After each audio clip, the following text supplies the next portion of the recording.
मुझे गुस्सा आ गया। मैंने उसे चिल्ला दिया और वो चली गई। शक्ति, सुप्रिया और रॉकी एक दूसरे के चेहरे देखने लगे। और अब तुम चाहते हो हम उसे मनाएं? तुम्हारी गलती है, तुम मनाओ, हम नहीं मनाने वाले। प्लीज यार समझो, मैं उसके बिना नहीं रह सकता। तो फिर गुस्सा क्यों किया? वो मेरी बात नहीं मान रही थी। समीर, सब हमारे तरीके से कैसे चल सकता है? अब जब उसकी अपनी सोच है तो तुम्हारी बात बिना सोचे क्यों मानेगी? माननी भी नहीं चाहिए। मुझे समझ में नहीं आता, मुझे हर बार गुस्सा क्यों आ जाता है। हर काम गलत होता है उसके बाद। इसमें तुम्हारी गलती नहीं है समीर। तुम्हें जब गुस्सा करने के नुकसान पता चल जाएंगे तो तुम खुद बदल जाओगे। हम हमेशा चाहते हैं कि सब कुछ हमारे कंट्रोल में होना चाहिए। ये ध्यान में रखो, चीजों पे हमारा कंट्रोल हो सकता है लेकिन इंसानों पे नहीं। जैसे तुम चाहते थे कि तुम्हारी बात हो, वैसे वो चाहती थी कि उसकी बात हो। और जब उसे लगा कि तुम उसे नहीं समझ रहे, वो चली गई।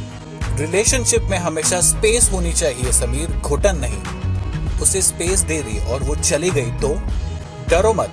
अगर तुम सच्चे हो वो दूर नहीं जाएगी।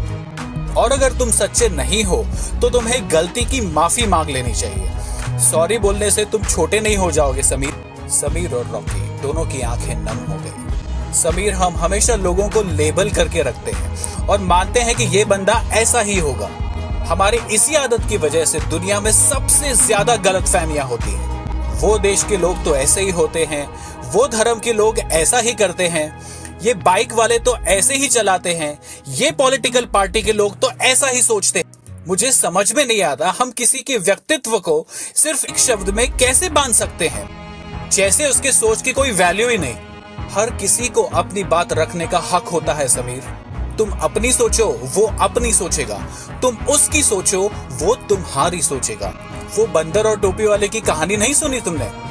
तुम सही कह रहे हो शक्ति, लेकिन अब ये प्रॉब्लम कैसे सुलझाऊं? तुम उसके पास जाओ और सबसे पहले उसे नहीं समझने के लिए माफी मांगो, फिर उसकी बात सुनो, देन अपनी बात रखो। शक्ति, तुम भी मेरे साथ चलो। नहीं, ये तुम्हारी लड़ाई है, इसे तुम्हें अकेले ही लड़ना होगा। तुम नहीं होते तो मेरा क्या होता शक्ति। बस बस, अब ज्यादा ओवर एक्टिंग मत करो और जल्दी जाओ। तभी चारों ओर से चिल्लाने की आवाज आती है। धरती हिलने लगती है। ये तो भूकंप है, जल्दी से टेबल के नीचे छुप जाओ। माँ और बाबू घर पे अकेले हैं, मुझे जाना होगा। शक्ति, तुम ऐसी हालत में कैसे जा सकते हो?